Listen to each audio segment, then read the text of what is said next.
What are the nuts and bolts behind the making of a story? What are some of those behind the scenes experiences that come together to steer the narrative in a certain direction and give a distinct voice to the creator? Hi, I'm Samreen Farooqui, and these are some of the questions we are going to unravel with our storyteller for the day, Neha Dixit. Neha is an independent filmmaker, and her work focuses on sustainable living and travel. She left city life a decade ago and lives in Kumaon in Uttarakhand. For work, she has traveled to many parts of India and the world in search for sustainable ideas and solutions for a balanced coexistence with nature. And with her series with Roundglass Sustain on Munchiari and the Gori River Basin, she for the first time shifts her focus to her neighborhood. In the conversation today, we will unravel various layers of these films and the impact of personal connection on the creative process. Hi, Neha, welcome. Thank you, Samreen. Hi. I want to just begin with asking you how this idea for making these films in your own neighborhood came about. What is this essence of local filmmaking? And how is it different from going elsewhere to make a story, to make and craft a story? How you had mentioned that I've had this great opportunity of traveling to different parts of the world and doing some spectacular wildlife stories, whether it was orangutan rescue center in Borneo or whale hunters, a whole community that have turned to whale guides in Philippines or koalas in Australia, etc. When I moved to Uttarakhand and started living there, it's living in rural India in a very small part of the Himalayas where the environment is so much more in your face than I had an urban living before that.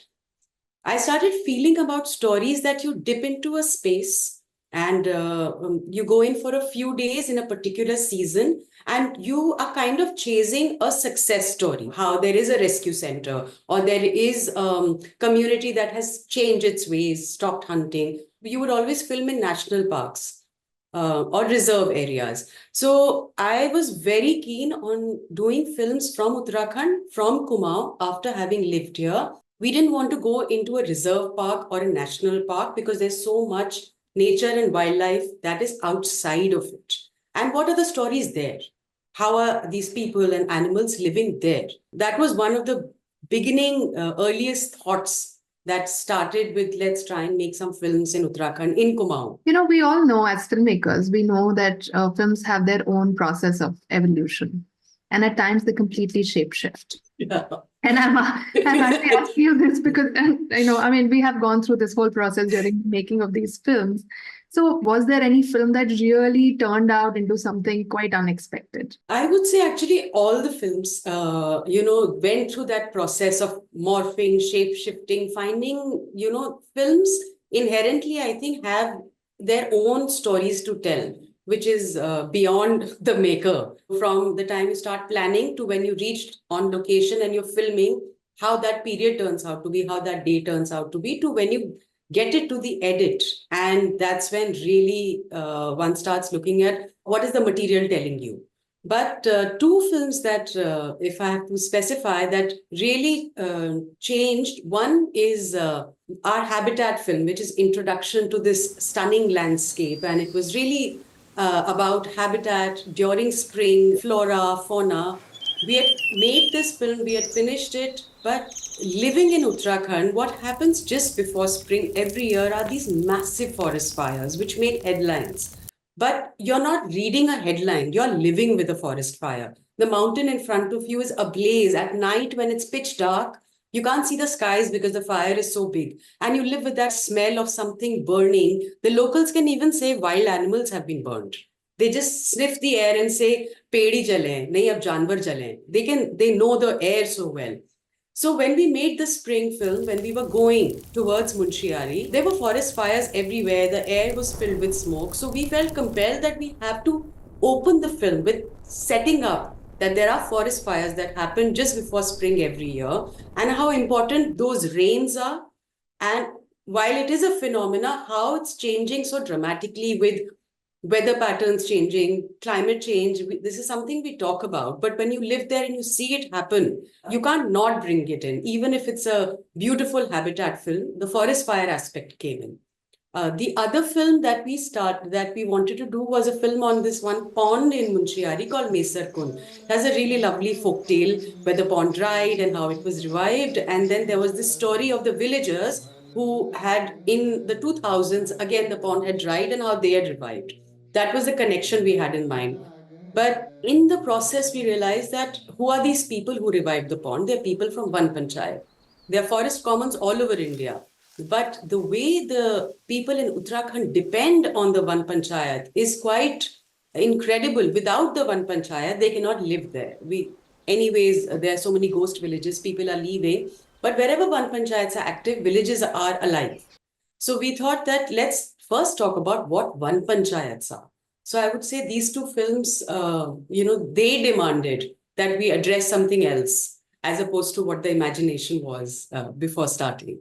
And in fact, I remember the film on the Gori River Basin, the challenges of the Gori River Basin. It started off by, I think it was, the pitch was about a dying forest. You wanted to talk about a particular dying forest. And then that film also morphed into something else. And we realized that it's really important to start talking about the challenges this basin has and incorporate the dying forest within that film. So tell me a little bit about the Fragile Gori film and, the challenges of making that film, and especially in context of landslides. 2015, we'd gone to Munchiari and we went for walks with Ram Narayan, who's an ecologist. And there was this stunning forest with old, huge yew trees and deodar trees. And in my mind, before we went for the walk with an ecologist, I thought that there is this stunning forest, there's streams, there are birds. It was just felt so rich and alive. And then we were introduced to it as a dying forest. So when I heard that concept, what a dying forest is, that really struck as it's a story that needs to be told. When we started making this film, Samreen, dying forest was the least of the problems of that landscape. It was really the tiniest problems, and everything kept linking back to landslides. And living in that landscape, this is my neighborhood, and you witness your neighbors who you have an intimate relationship with, that one landslide or one bout of 24 hours of rain can break somebody's house into two. And when you live with this, you realize that there are various factors, but they all feed into these fragile mountains and how they are made weaker, whether it's development, various reasons that we have discussed in the film. And it's not just in monsoon that these headlines come up. They come up through the year. Erratic rainfall happens and a whole mound will go. And with it, it'll take a forest that has been there for thousands of years, the animals that live in it.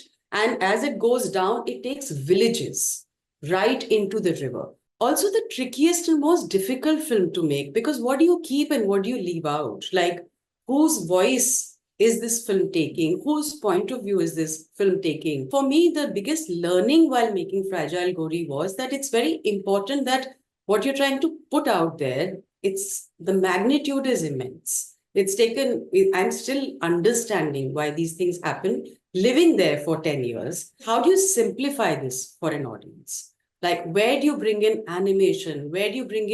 How do you approach this film? How do you craft this film? How do you still bring hope? Because at the end of the day, any film about the environment, you need to find some hope in it. So I think that was our biggest challenge. This was the most difficult film that we worked on. And yeah. Remember that. And, I think it is inherently challenging to really peel layers of a place you know so intimately and you're so emotionally attached to. And I remember so many of our conversations were just discussing that. What do we keep in? What do we keep out? And how to really find an objective view of telling a story to not only the people who live in that area, but to people at large. Did you show some of these films to the people, to the residents and some of the people who are in the film? And what were the kind of responses, you got? So I'll tell you something really funny. Basically, when I was editing the film, I'm friends with a lot of women in the neighborhood, so they'll come in and they're curious. And especially because they were from Uttarakhand, I would share, my footage and edits. And all these ladies would come and, I'm looking at a shot and I'm like, oh, God, that perfect blue sky, that one streak of cloud, the light is beautiful, the snow is, like you would think of composition and how the shot in itself has a story to tell. But the people who live there, these women would come and say, wow, that grass is so good. I'll need 2 weeks and I can make fodder for entire winter. Or they would look at the size of the rocks and, talk about how you'll need such few rocks to be able to build a wall. Or this water, and they would be like, Didi, this water must taste so sweet. Tell me the taste of the water. They would want to have a discussion about the taste of the water. And it kind of makes you question your own way of seeing a space, because the same landscape means so many different things to so many people. It was really about the fuel and fodder and the everyday relationship. And it made me feel about the kind of, it's not just dependency that they have, which is why they protect the forest. There's a very deep relationship. There is nurturing. So in one panchayats, people do also plant and take care of these forests. That's 14% of the forest area in Uttarakhand is taken care of by the village people. But these forests are thriving, and in turn, the animals are thriving because of the people who have this relationship with the forests.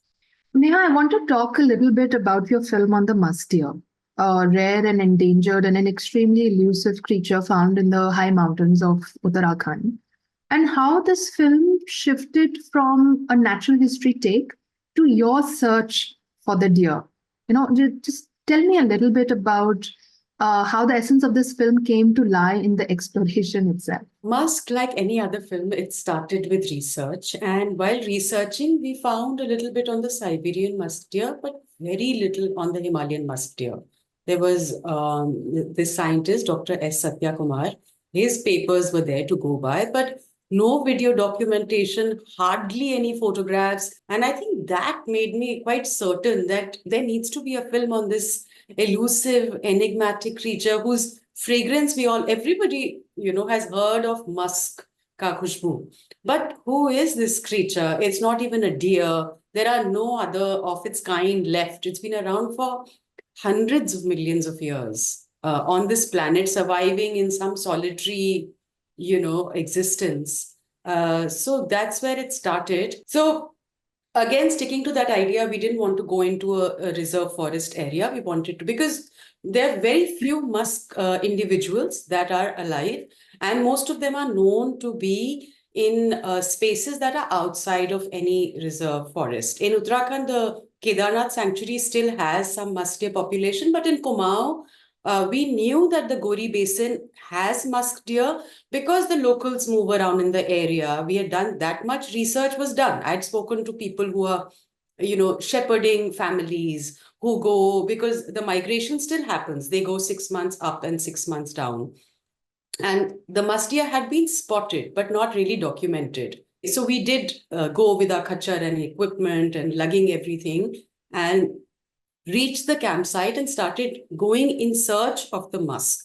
And just this process in itself occupies so much of your mind and so much of your physical self that by the time you get to a place, you've reached the Bugyal, but you're sitting there looking into nothingness. What are you tracking?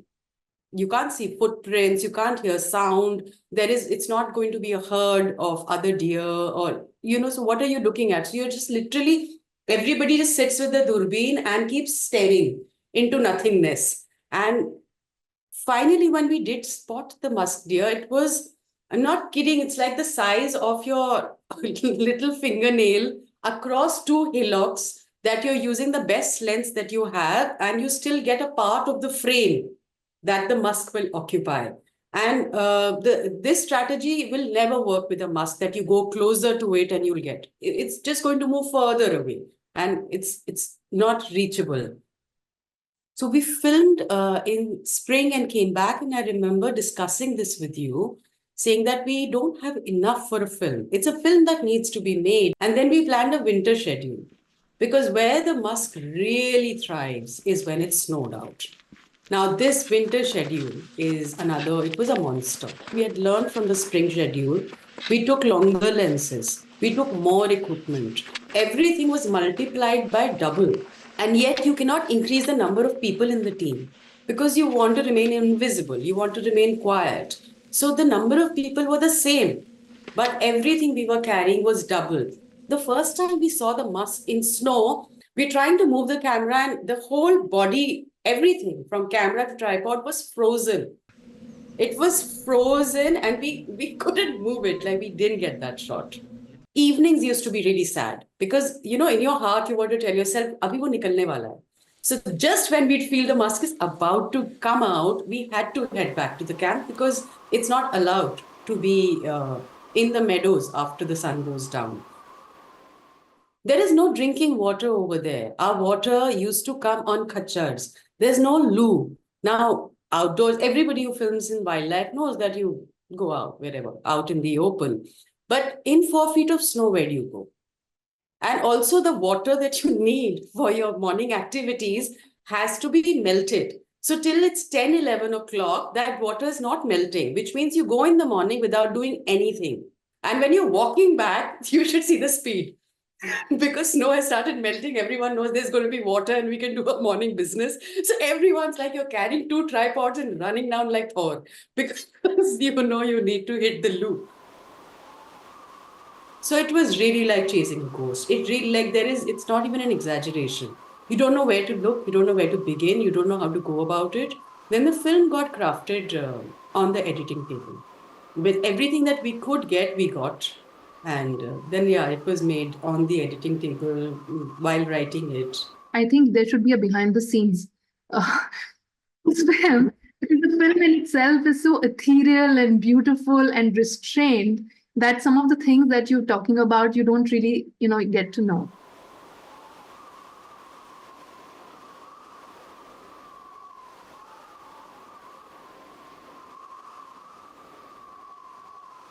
So, Neha, I've been waiting to ask you this question about the soundtrack of the series. It is crafted around the local melodies and the local musical culture of the region. And the composer of the series, the soundtrack of the series, Usher, who is from that region, right? He lives there as well and has, in fact, been exploring the music, the local music, for a while now. So, how did this practice of his kind of lend to the soundtrack of the series? Usher is the composer for the series, and he was also the location sound person. So while I was researching and fixing up for shoots and interviews, he had researched and found people who we can record the music with. So where we were filming, they weren't exactly there. They were a little away in the Gori Basin area in a village called Darkot. He found Lakshman Pangte and Lavraj Ram. So we had fixed up a date and time to go after the shoot is over to record songs with them. So the first day we went to Darkot, he gave us a book. And he said, these are the songs from the region. Shortlist the songs. You drop me a text and tell me which songs you want to record and come back tomorrow. So then we went and we found all the songs that would feed back into the film. So whether they were songs related to changing weather patterns or nature or specifically about Gori River, we got a song. इस गौरी गंगा घाटी में इस गौरी गंगा की जो पानी का वर्णन है उसका वर्णन एक लड़की जो पहाड़ से मैदानी भाग को गई है तो उस गर्मी तपती गर्मी में उसको यहाँ की शीतल जल ठंडी ठंडी पानी और ठंडी ठंडी बयार का जो है बखान कर रही है. We found a song about water and air. So then we zeroed down on those songs. Then we recorded those songs with them. So all the male voices through the film that come are these two gentlemen. Then the Mati Sangathan women who we had filmed the One Panchayat film with, their group after a full day of shoot actually quite organically sat down and started singing and dancing. And that is a practice I've seen in my neighborhood also, that women sing while it happens in so many parts of rural India, that there are songs that go with working. So all the women that we got singing was very organic. Now, folk songs lend themselves, I feel, to films because they take from the rhythm and the pace of that place. And when you talk about the mountains, anyone who's familiar with the mountains knows that the pace is slower. The landscape is such that everything is slower. The way people talk is slower. How you move is slower. So the songs take from the nature, and then again, like nature, how wind can suddenly be very playful. And when wind is playful and you're in this landscape, birds will start chirping. Something magical happens. And the songs are very much like that. That suddenly there will be this kind of a magic that happens that picks up some energy and then it goes back into this rhythm. So even the pieces that were composed were not only trying to enhance what was happening on screen, but trying to transform them. Tell me, was there, one film that you wanted to make and it did not make it to the list? I would have really liked to make a film which has some folk tales and folk stories of the region, because a lot of the folk tales and folk stories have to do with nature, because nature is not an outside object. You are one with nature when you live in this kind of a landscape, whether it's the hawk cuckoo's call, it's called kafu locally. It's like almost an emblem for everybody. You hear that sound, kafal paku, and like everybody knows it's time to do XYZ. And there are stories around each of these calls of birds, or there are lots of folk tales. And yeah, I really wish we could do one film which had something to do with a folk tale. No, not one film. Here's to many more films in Kumaon and in your region. And I want to just thank you for such a lovely conversation. And I want to just go back and see these films once again. And I want to really tell the audience that you can watch these films on our website and on our YouTube. And we have been talking about these films throughout this month, and we will continue to. And you will hear more about it on our Instagram and on our Facebook. And yeah, I really urge you guys to go and watch these wonderful films. Thank you so much, Neha. This has Thank been you so really, much. really wonderful.